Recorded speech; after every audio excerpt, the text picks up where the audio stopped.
The Chemtrails program is a weapons system. Dennis Kucinich, H.R. 2977, defined chemtrails as an exotic weapon, not mitigation for global warming. Now, the aerosols in chemtrails may mimic solar radiation management. They may appear to be solar radiation management and obscures the sunlight, but the primary mission of chemtrails has already been defined as an exotic weapon. So keep that in mind when you watch this clip and the confusion may become apparent. Well, according to the fifth assessment report of the Intergovernmental Panel on Climate Change, chemtrails don't exist. And even though that they don't exist and they're not spraying the sky, they also say that in order to stop global warming, we absolutely mustn't stop doing it. So by conflating chemtrails with solar radiation management, the report correctly denies that solar radiation management is going on. They're not denying that chemtrails are being sprayed under a military weapons system.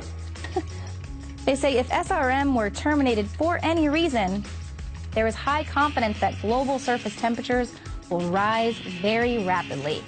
The IPCC also denies that such programs exist.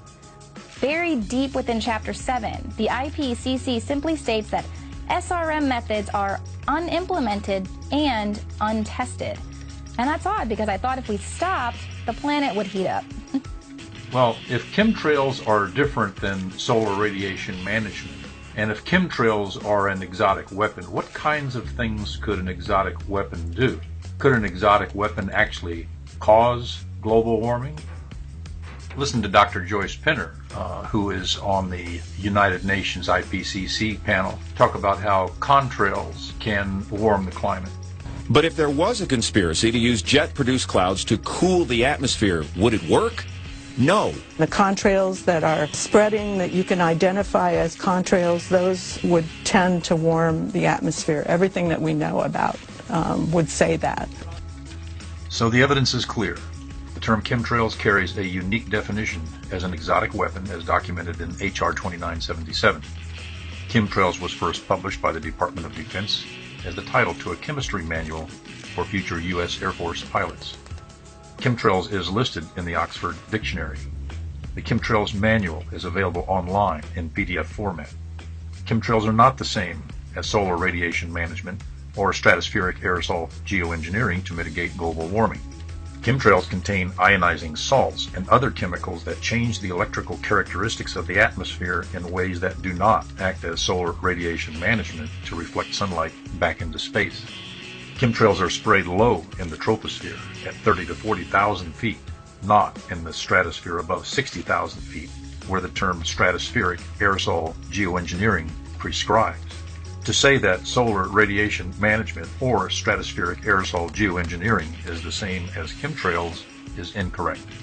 Furthermore, the use of these terms as an attempt to bow down to the whims of political correctness is wrong and misleading. To say that chemtrails is geoengineering is also misleading, since it implies that geoengineering is the same as solar radiation management or stratospheric aerosol geoengineering. As a geophysical weapon capable of interaction with an array of dangerous electromagnetic emissions, chemtrails are far more than what geoengineering implies. Chemtrails is a real word originated by the prime suspects themselves, the Department of Defense. Chemtrails is used by observers around the planet to best describe what is polluting their atmosphere every hour of every day. They say if SRM were terminated for any reason, there is high confidence that global surface temperatures will rise very rapidly.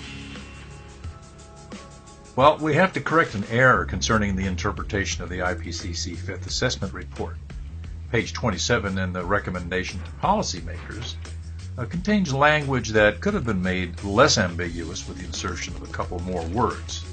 After we correct that error, let's go back to the beginning to discover the golden nugget that we completely skipped over. The paragraph starts out by saying, quote, methods that aim to deliberately alter the climate system to counter climate change, termed geoengineering, have been proposed. Limited evidence precludes a comprehensive quantitative assessment of both solar radiation management and carbon dioxide removal. and their impact on the climate system. CDR methods have biogeochemical and technological limitations to their potential on a global scale. There is insufficient knowledge to quantify how much CO2 emissions could be partially offset by CDR on a century timescale. Modeling indicates that SRM, if realizable, have the potential to substantially offset a global temperature rise, but they would also modify the global water cycle and would not reduce ocean acidification. Now, here's the last paragraph in question. Quote, if SRM were terminated for any reason, there's a high confidence that global surface temperatures could rise very rapidly to values consistent with the greenhouse gas forcing. CDR and SRM methods carry side effects and long-term consequences on a global scale. Now, that last sentence is probably clear enough if you really read it with an unbiased mind. However, a couple of words could be inserted there. Let's insert two words to make it even less ambiguous. If SRM were to be terminated for any reason, there's a high confidence that global surface temperatures would rise very rapidly, so on and so forth. So the future perfect tense was never achieved in the translation or the composition of this document. So that to be would probably stop most people from making the assertion that they were talking about a geoengineering program that was already in place, or chemtrails that were already being sprayed. So let's go back to the beginning and look at the golden nugget that we overlooked. It says at the very beginning, methods that aim to deliberately alter the climate system to counter climate change, termed geoengineering, have been proposed. In other words, the act of geoengineering itself is an attempt to alter the climate, no matter the perceived state of the climate to be altered, even if it's later discovered to have been a normal variant. And this is very likely to be the case, since the observations fit so poorly with the IPCC hypothesis. Now, Suspicious Observers is a space weather analyst. He ran across this article about the IPCC and the misinterpretation of the report, and here's what he had to say. Got to do a bit of a reality check, seeing a lot of claims like this lately, saying the UN and IPCC admit chemtrails and say that we must continue. Such claims are used to sell advertisements like these. The latest IPCC report does not warn against stopping chemtrails. That article was citing the policymakers' summary, where they described the dangers of stopping solar radiation management once it had begun, meaning it was a hypothetical argument, a reason for potentially not doing it in the future. And indeed, if you take the time to go pull the full draft report, the actual beast of a document submitted to the UN, they're confirming their long-held claims that chemtrails and other aspects of SRM have never been implemented.